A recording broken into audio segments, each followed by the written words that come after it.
Welcome to Talkless Water, the podcast that takes a deep dive into the world of water with those making waves. My name's Todd Butler, and I'm your host for Talkless Water. I'm also the principal of Collaborative Water Resolution, which you can find at waterdisputes.org. In addition, I'm editor-in-chief of Texas Plus Water, the Texas Water Journal. Both publications are free. Entrepreneurs promoting atmospheric water generation technologies face a mix of technical, economic, regulatory, environmental, and market credibility questions. These issues become especially important as water scarcity intensifies and investors, utilities, and governments look for scalable alternatives to conventional supplies. Here to discuss these issues today is Brian Sheng, co-founder and CEO of Aquaria. Aquaria is a corporation which builds air-water infrastructure to produce scalable water systems that create clean drinking water from the air. Aquaria is headquartered in Austin, and in 2024, Aquaria began to focus on meeting the rising water crisis in Texas. While attending Princeton University, Brian wrote his thesis on atmospheric water generation. Brian was honored as a member of Forbes 30 Under 30 class of 2024, and Aquaria was named one of Time's best inventions of 2024. Brian is an entrepreneur and investor who has founded and led multiple companies and investment ventures across technology, consumer products, and emerging industries. Brian, welcome to Talkless Water, and thank you for making time to talk with us. Well, thank you so much for having me, Todd. I didn't realize I was getting such a detailed intro, but I certainly hope I can talk about my journey, and really excited to be here. Well, we're excited to have you.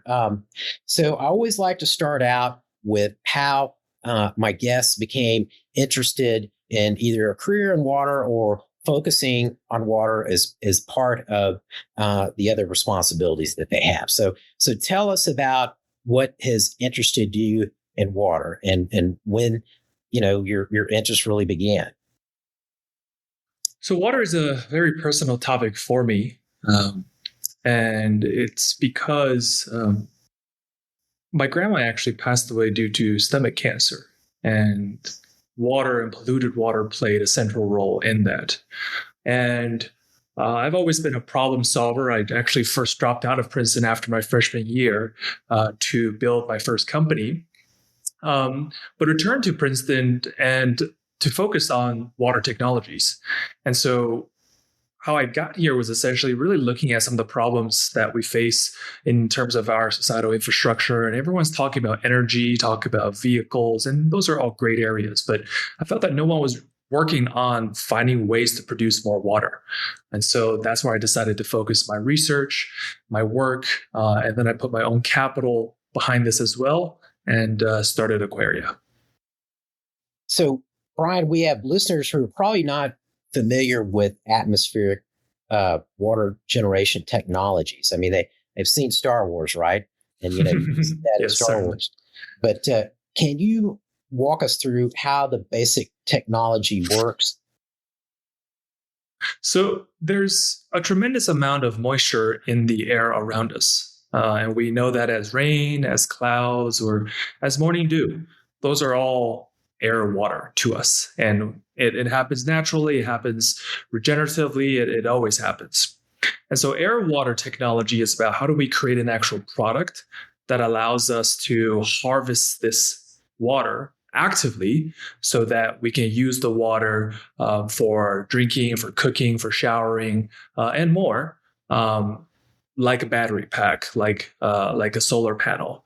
So it's taking something that already happens naturally, that self-generates, and then creating a product out of it. So I guess there are different ways of doing that, different forms of atmospheric water generation methods or technologies. Can you kind of cover some of the different ways that can be done? Yeah, totally. Because air water is not a singular type of technology. There are a couple of different methods, not exhaustive, but one way is by using materials. So desiccant materials are what they're called. Think about it as a sponge. And these sponges are able to passively absorb water from the environment, and then you squeeze that sponge and squeeze the water out of it. Another method is by condensation or heat exchange. And so that's mimicking the dew point, mimicking that morning dew process, and then creating the water. So when you take something hot and meets cold, that water condenses. And we know that as taking a can of soda out of the fridge in the summertime, right? That water pools instantly. There are other ways, but these are kind of two of the primary ways how you make water out of the air. So kind of, thinking about the central question, that's involved here, atmospheric water generation technologies, can they really produce water reliably at the scales that the cities in Texas and elsewhere are looking at? I mean, those are, municipal demand is only one potential market, I'm sure, but that's one of the questions that I hear regularly is, can they produce water that's affordable at scale? Parts of that overall question include things like, how much can be produced per day? Does the performance of the technology change significantly in low humidity or high heat? Can the systems operate continuously and predictably? And are the amounts of water produced sufficient for, large scale municipal, industrial, agricultural use, or are they really primarily for household use? So those are all really good questions, and I'll try to answer them one by one. The starting point, I think, is first to understand how much water is there actually in the air around us. So there's actually 150 to 200 times more water in the atmosphere than all of human usage. That includes manufacturing, that includes agriculture. It's just from clouds raining, then it evaporates, gets back into the sky. That's what we learned in earth science, right? The natural hydrologic cycle. And so there's certainly enough water in the air for us to power all of humanity with that. So that's the first starting point for why, theoretically speaking, this is sufficient. So the second question then is about, how do we take this self-regenerative, almost infinite source, and then turning that into something that we can use practically every day? And that's where the technology comes. That's actually what we're building. A machine that's this roughly the size of the table that you're sitting at today, Todd. In Texas, we can produce up to 300 gallons of water a day.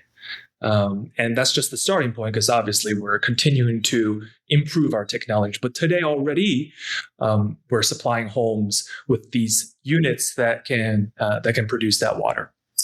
And the second question that you followed with was how do you do it at scale?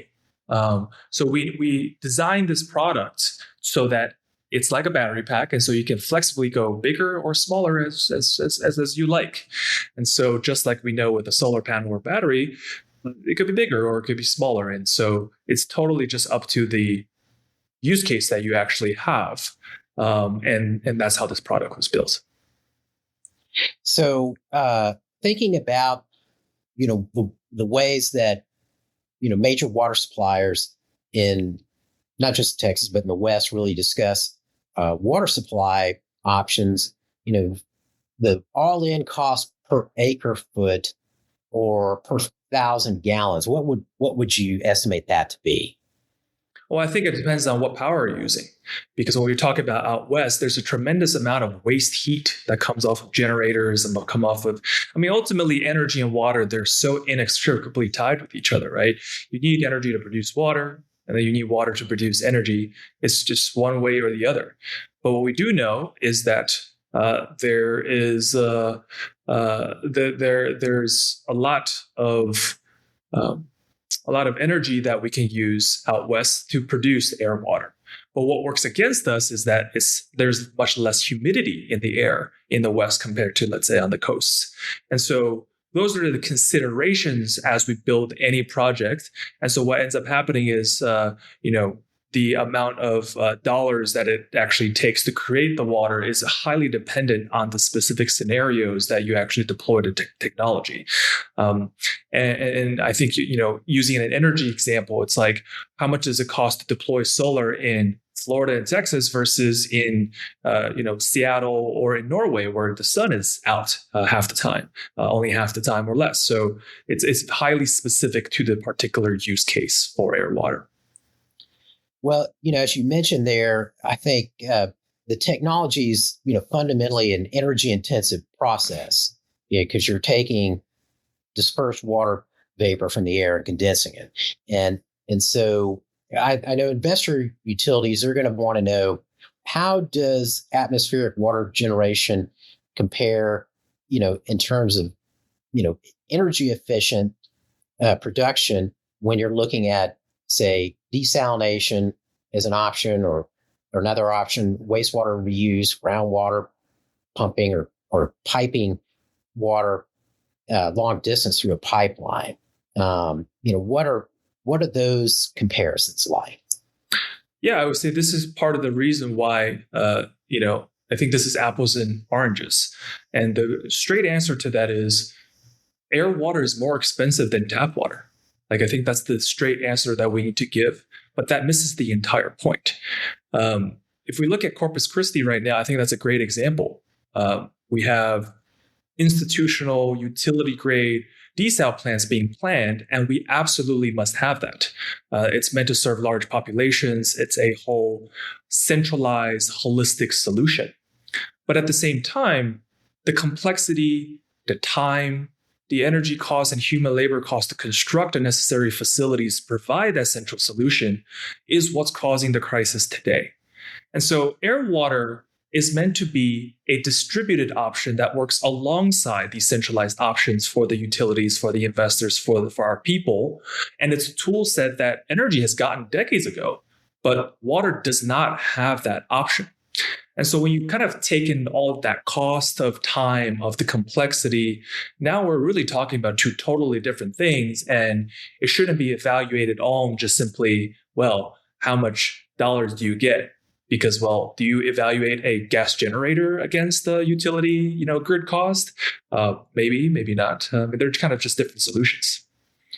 So you brought up Corpus Christi. Of course, that is, one of the water issues de jour right now. Corpus Christi and data centers, right? I mean, you Google water and that's what comes up. And so, just thinking about Corpus's situation, has atmospheric water generation come up as an option that they're looking at? Has the state or city council in Corpus, mentioned that they're looking into options related to AWG?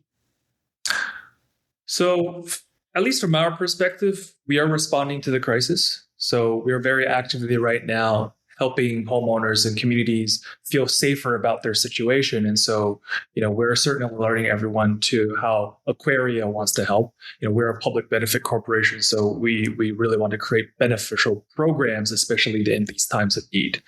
And we're also reaching out to City Council I messaged Mayor Gallardo on LinkedIn the other day. I just kind of cold reached out to her. But certainly, so I think this is part of the active, ongoing effort. We'd love to be able to help. At the same time, I don't think most people even know what an air water generator is, right? Like, right. Except for those that perhaps are very into niche technology products, they probably never heard of it. So definitely, we love help, and this is closing the gap on education, awareness, and then be truthful about what can be done and what can't. So thinking about water utilities and institutional buyers, they really prioritize reliability over novelty. And so that kind of makes me think, are these systems durable and maintainable? For example, if I'm a homeowner and I have one installed, can I do the maintenance myself, replace things like the membranes, et cetera, when needed, or do I need somebody to do that for me? Yeah. Well, these questions around reliability exist because no one has ever actually seen a large-scale deployment of air water generators, right? No one has ever actually seen proven in somewhere they can recall or see with their own eyes air, water in a large format used by many, many different people. And so that was one of the key insights when I looked at air water generation, because this technology used to be used for the military and continues to be used for the military. And so how do we translate this from a water safe for our troops to something that is suitable for everyday use? And thus, to answer that question, Todd, is we designed the machine so that it's very easy to maintain and uses architecture that draws on, let's say, a compressor, which has been used for decades and have secure 20, 30-year histories on replacing key components. So how we designed the air water generator is to kind of like take the Tesla approach, where we depend on reliable physics and components, but then we build software, firmware, and other types of heat exchanger innovations on top of some of these reliable supply chains so that we're not inventing something completely novel with completely novel chemistries and things that are out of science fiction and needs hundreds of millions of dollars to prove. We're taking that one step at a time. And that's kind of our approach, is to be able to supply that in a very, kind of practical way. So do these systems function in dusty environments or saline environments, down near the coast where you have a lot of salt in the air? There are air filters and water filtration, purification. That's all self-contained within the product. So yes, filtering for dust, filtering for particulate matters, that's the first stage of intake, so that the air is clean before the water is even made. All of that is taken into consideration. I can see, it's clear to me that, when you look at, remote communities, military operations, they've got long logistics lines and, that's a problem and an expense. And disaster response, and, I guess high-end residential use, you're out in the country, you don't have a groundwater well and you're not connected to a system, or even on an island, those uses make sense to me. And I'm just curious, are those right now kind of the primary users of this technology, or who would you say, I guess, is maybe, the sector that's really, dipping its toes into atmospheric water generation? We have customers across all those areas you mentioned, Todd. But we just really decided to focus on doing and helping Texas really well right now. So we have customers in Florida and Hawaii, even out of the country, Mexico, Honduras, Thailand, and beyond. But I would say 95% of our team members and our focus right now is just on Texas, because what we're experiencing here is simultaneously we're having economic prosperity and a huge water challenge, and the state is responding in a massively positive way. And I think how Texas deals with water crisis is representative of how I think America should deal with water crisis. And so we decided to make a bet that this is the right place for us to create the first scale deployment of this type of technology. This is where we can provide a tremendous amount of value to the community, whether that's homeowners or commercial users. Like, for example, I had no idea that ranchers would wanted to, use my water for cow drinking water stations, and for the cattle. That was not a use case I personally imagined, but that I've been told that multiple times now.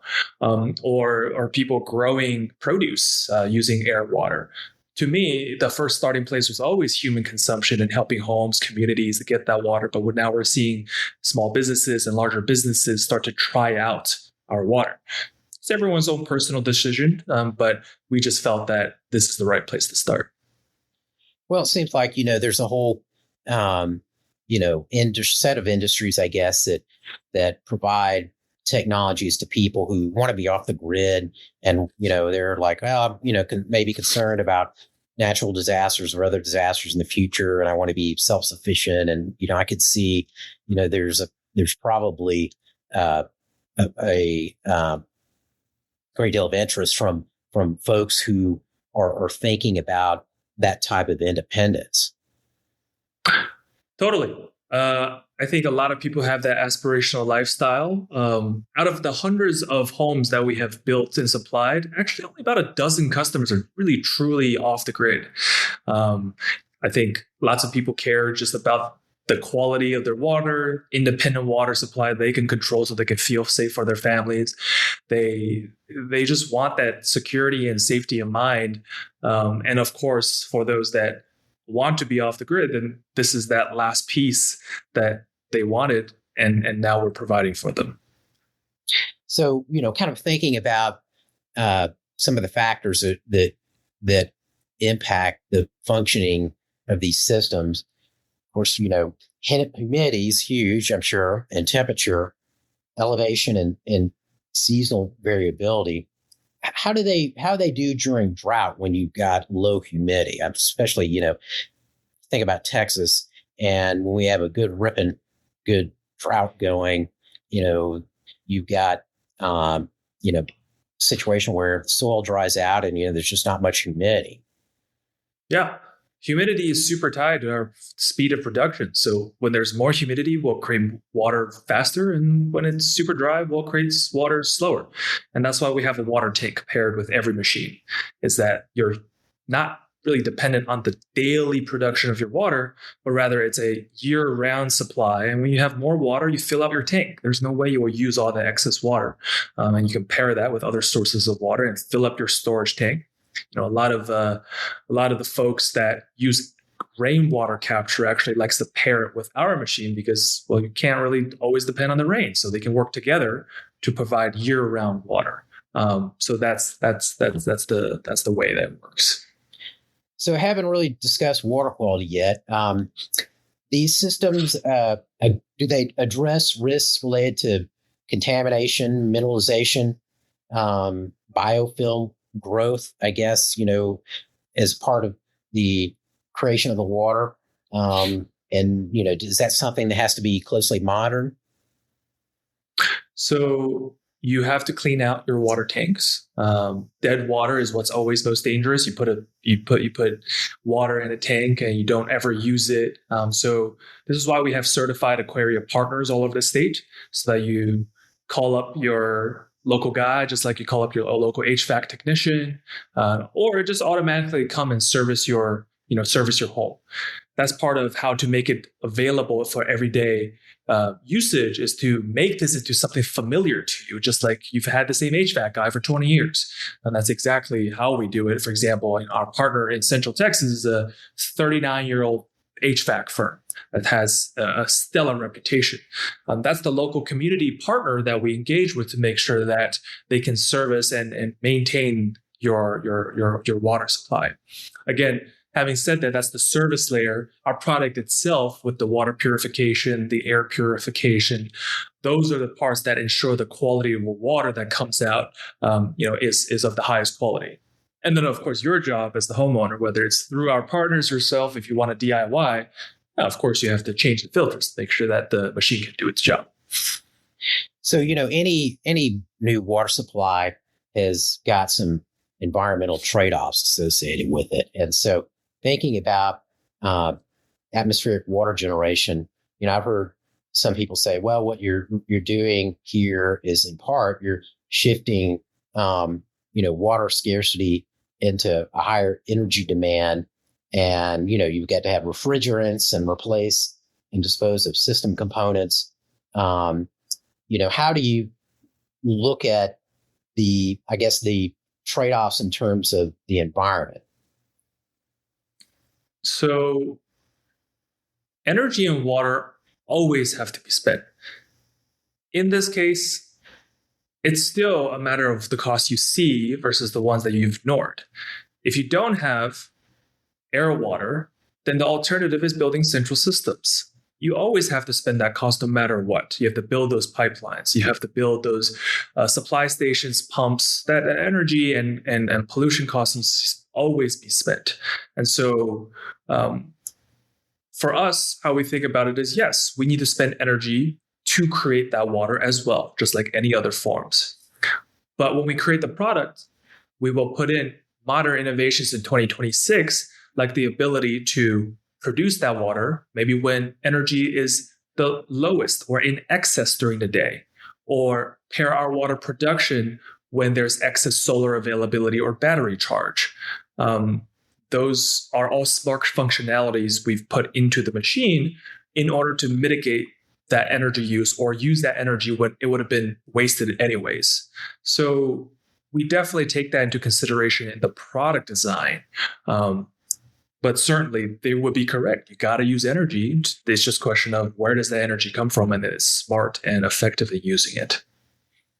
So do you look at AWG as more of a standalone solution for our future water needs, or more of a, I guess a diversified, portfolio, part of a diversified portfolio of technologies and water supply options for the future? Air water is not the solution to our problems. Air water is a solution that currently does not exist within the tool set that we holistically use to address our water problems. And so my goal with Aquaria is to make air water technology cheaper and cheaper and deploy it at larger and larger scale so that the utilities, the governments can reliably point to data sets to feel comfortable adopting a new solution that pairs alongside all of the other solutions that they're considering anyways. It's the flexibility of an option that currently does not exist. And certainly it will be a portfolio of the future. So let's go ahead and move to our final question. How can our listeners find out more about Aquaria and its atmospheric water generation technology? Oh, if you can go on YouTube, you can go on Instagram, you can go on our website, which is just aquaria.world. We want to bring Aquaria to the world. And for those listening right now, if you mention Todd and our podcast here, reach out to me on LinkedIn. I'm super active there. And I'm happy to get on one-on-one calls with all of our constituents and customers. And so, I'm super available. Great. Well, Brian, thanks for joining me today. I learned a lot. Thank you so much for having me, giving this platform for me to educate and tell more about what we're doing. I'm super excited that we're able to provide value at this particular time, and this is what I've been working on for the past 10 years, and I'm super excited. Great. Well, this has been Talkless Water, and my guest today was Brian Sheng, co-founder and CEO of Aquaria, a corporation which builds air water infrastructure to produce scalable water systems that create clean drinking water from the air. I also want to thank you, the listener, for spending your valuable time on this podcast. Finally, I want to give a big thank you to Anna Jones and Sarah Wingfield at the Meadows Center for Water and the Environment at Texas State University for getting each episode of Talkless Water ready to flow. If you've enjoyed our discussion today, please subscribe to the podcast and leave us a review to let us know how we did. This is Todd Bottler. Let's talk water again soon.